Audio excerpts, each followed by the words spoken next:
안녕하세요. 이번 영상은 토익 보기 전이라면 꼭 알고 가야 할 꿀팁입니다.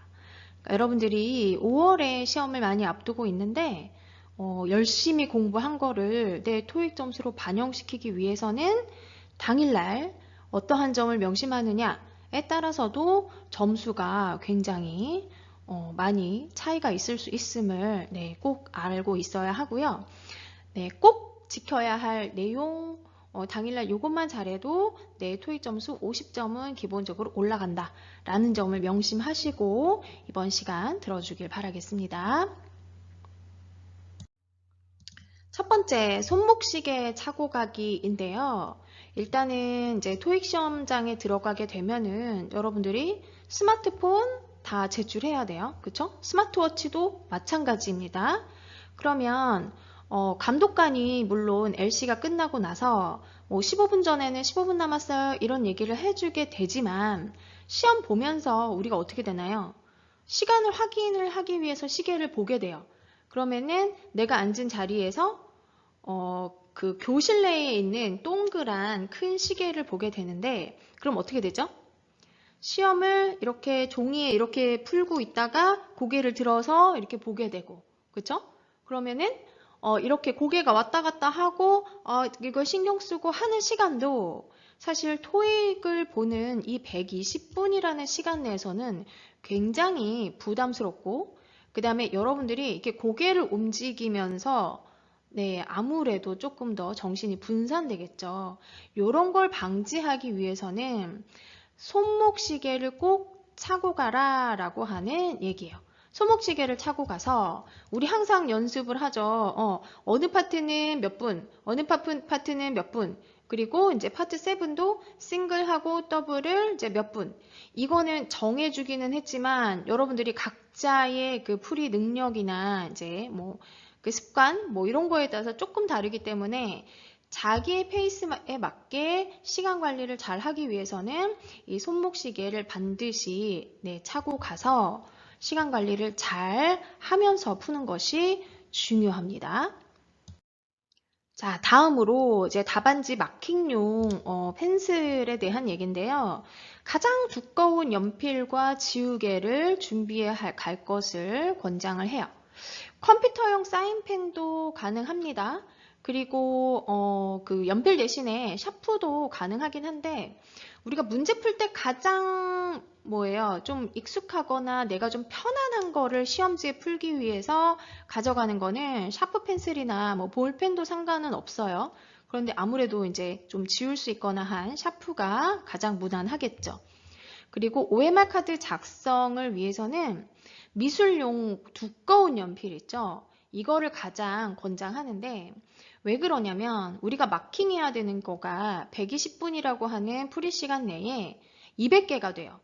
그런데 샤프 이 0.5가 되는 미리가 되는 요걸로 마킹하는 것과 아주 두꺼운 연필로 마킹하는 것도 크게는 어때요? 한 5분 정도 차이가 나요. 예, 그 마킹 시간이. 그러면 RC 같은 경우는 프리 시간도 가뜩이나 부족한데 마킹하는데 그 많은 시간을 허비할 수가 없겠죠. 그래서 그 시간도 잘 활용을 하기 위해서는 아주 두꺼운 연필 그리고 수정하기 좋은 지우개를 가져가는 것이 바람직하다라고 보겠습니다.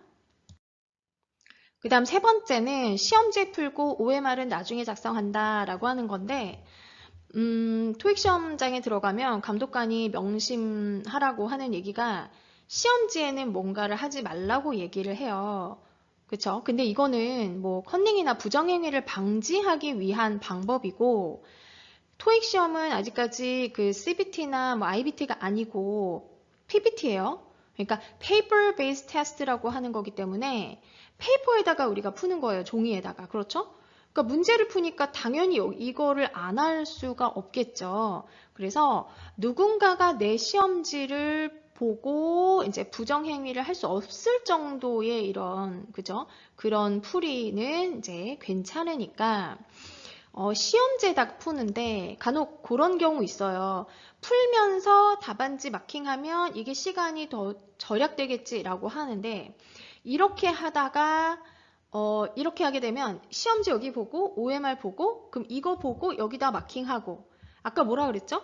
이거가 고개가 왔다 갔다 하는 시간도 우리가 아껴야 된다라고 해서 손목시계를 차고 하라고 했는데 시험지를 이렇게 하게 되면 그만큼 어때요?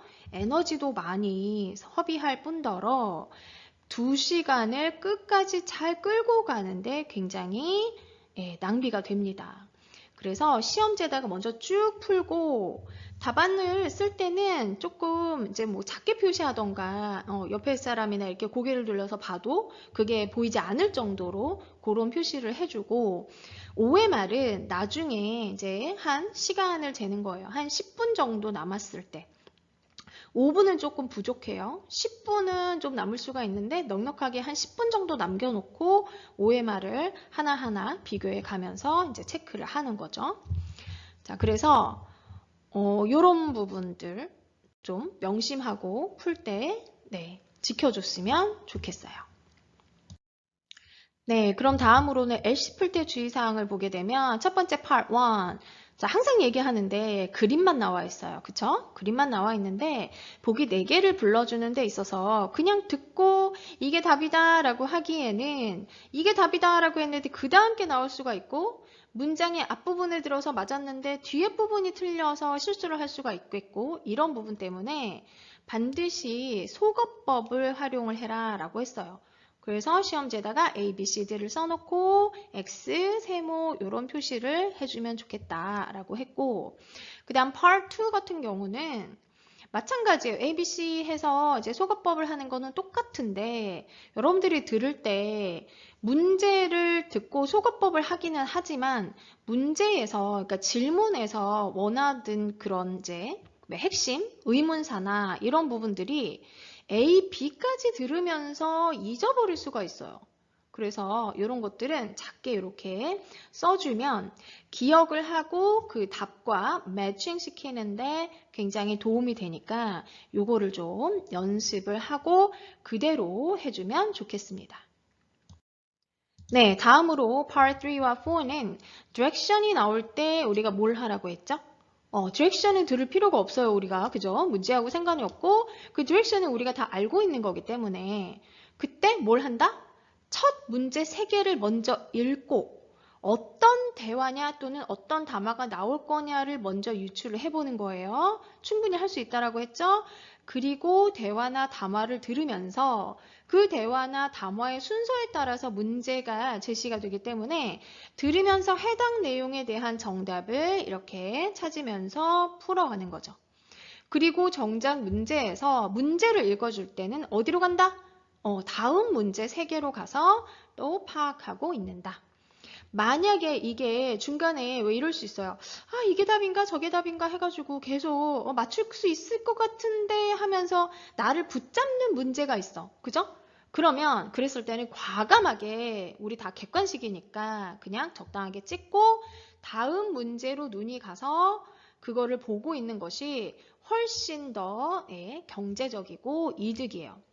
자, 그게 맞을 것 같아가지고 그걸 붙들고 있잖아요? 그러면은 이 페이스가 꼬여버린단 말이지. 그래서 계속 밀려요.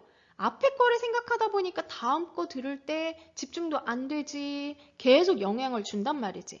그런데 그럴 필요가 전혀 없어요. 3개 중에 그래봤자 내가 틀리는 거 한두 개일 뿐이야. 하나는 반드시 맞으니까. 그래서 그거를 차라리 그냥 딱 놓고 다음 거를 준비하는 게 훨씬 더 여러분들 점수에는 이득이다라는 거죠. 자, Part 5 같은 경우 이제 RC로 넘어가서 Part 5에서는 몇 분을 넘지 말자고 했었죠? 우리가 연습할 때 15분을 넘지 말자고 했었지. 그러면 15분이라는 시간 동안 가장 내가 많은 점수를 맞을 수 있는 방법. 일단 보기를 먼저 보는 거예요. 보기라고 하는 거는 A, B, C, D가 되는 거지. 그래서 이걸 먼저 보고 이게 품사를 묻는 문제다라고 하면은 문장 전체가 아니라 빈칸의 앞이나 뒤에 단어를 중심으로 해서 품사를 파악하는 거죠. 빈칸 앞뒤에서 단어가 어떤 품사고 앞뒤는 어떤 게 이어져야 되는지 거기에 맞는 품사를 나타내는 단어를 고르는 거죠.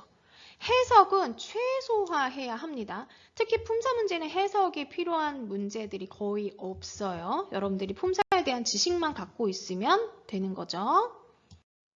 네, 두 번째로 어휘 문제인 경우 마찬가지예요. 문장 전체를 다 해석하고 ABC 하나하나 대입해가지고 그걸 해석을 해보는 거는 정말 너무 많은 시간이 걸리는 방법이고, 앞뒤를 보는 거예요. 빈칸의 앞뒤를 봐서 품사상으로 가장 가까운, 의미상 가깝게 연결되어 있는 단어를 찾은 다음에 그것과의 의미 연결성을 중심으로 해서 답을 고르는 거죠.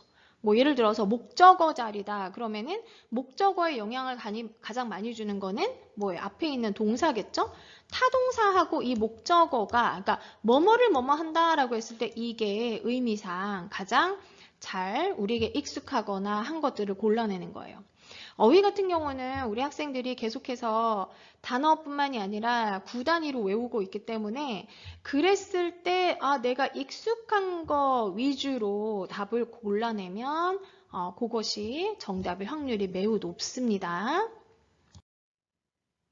자, 그 다음 Part 5에서 조금 난이도가 있는 문제로 들어가게 되면은 접속사, 접속부사, 전치사를 구분할 줄 아느냐를 묻는 문제들이 나와요.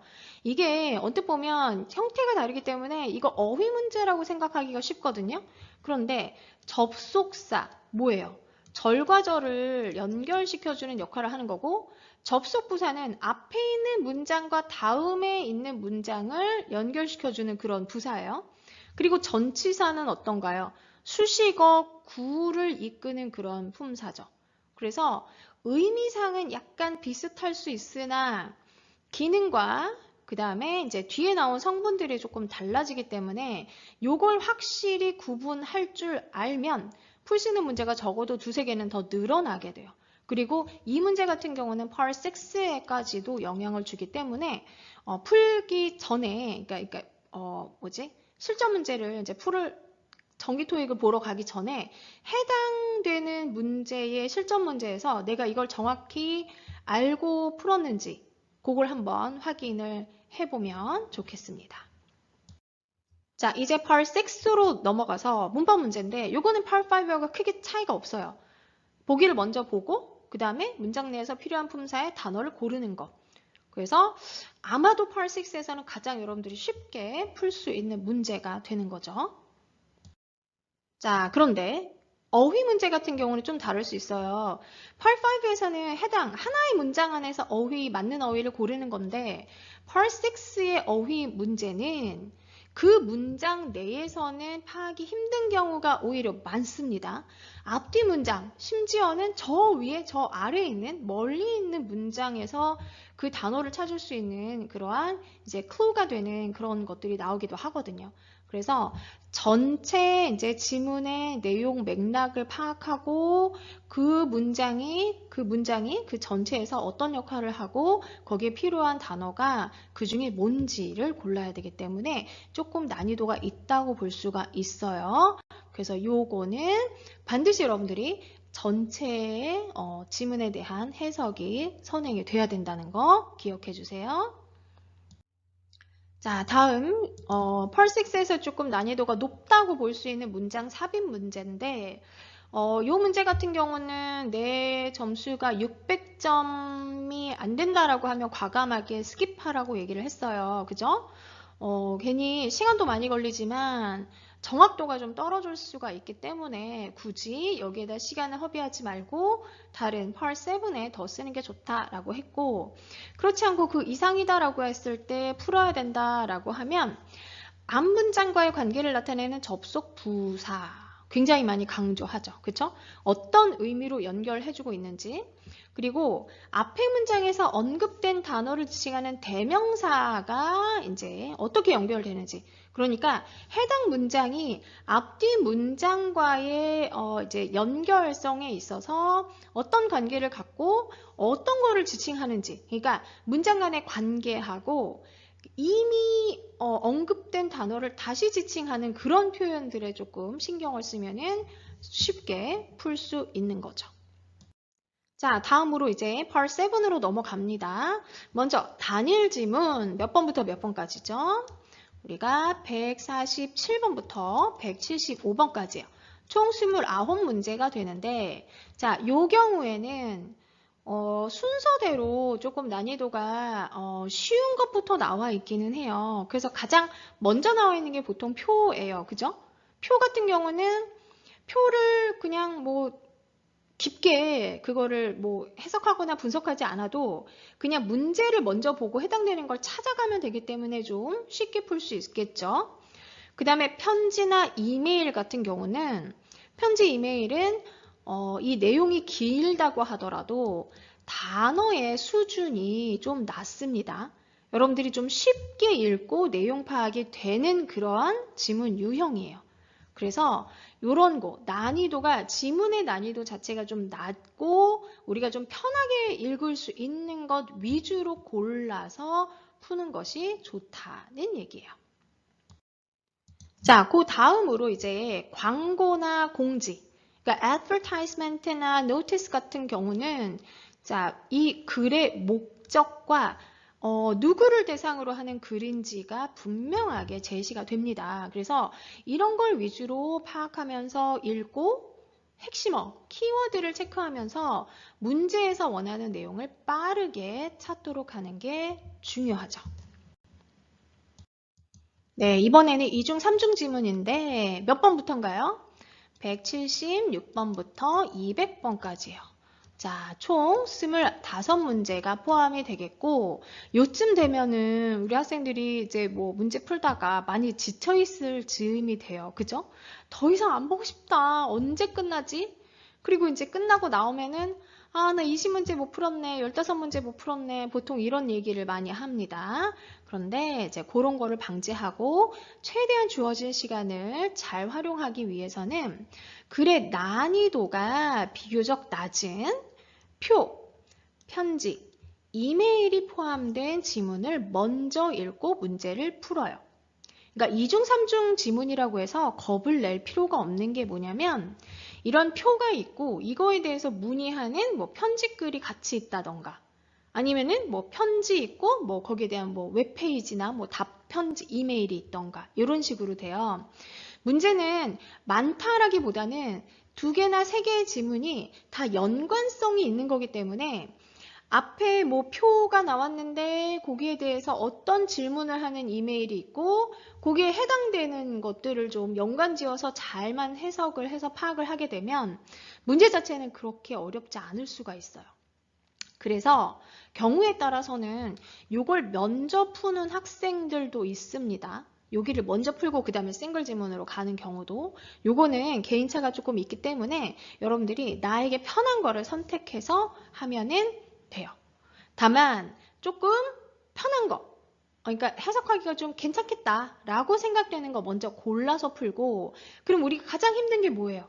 아티클이죠. 아티클. 아티클은 가장 우선순위에서 마지막으로 빼놓는 거예요. 그렇게 되면은 나 이렇게 잘 풀었는데 시간이 남네. 그럴 때 그런 문장이 포함된 문제를 풀면 되는 거죠. 자, 그러면 여러분들의 토익 점수에 많은 영향을 주는 것이 바로 RC의 시간 관리가 돼요.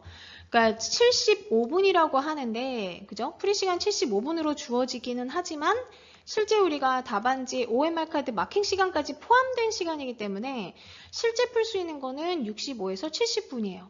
5분이면 조금 부족할 수 있다고 했어요. 그래서 65분으로 여러분들이 이제 생각을 하고 있고, Part 5는 우리 학생들 같은 경우 20분까지 갈 필요 없어요. 15분 만에 완료할 수 있습니다.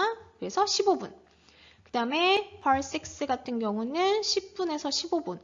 요거는 조금 점수가 올라갈수록 조금 더 시간은 더 걸릴 수가 있어요. 그래서 이렇게 맞춰서 풀도록 하고 네, 그리고 나머지 Part 7 같은 경우는 나머지 시간 30에서 35분도 되지만 앞에 걸 빨리 풀면 한 40분 정도도 충분히 활용할 수가 있어요.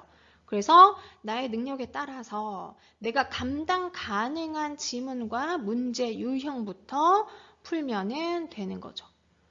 뭐 명심할 거는 중요한 건 이거예요. RC의 뒷부분으로 갈수록 집중력이 굉장히 떨어지기 때문에 보기도 싫고 빨리 끝났으면 좋겠다 이런 생각이 많이 들어요. 그런데 그걸 조금만 이기고 이거를 풀고 내가 목표 점수에 도달하겠다라고 하면 충분히 여러분들이 목표하는 점수까지 받을 수가 있어요.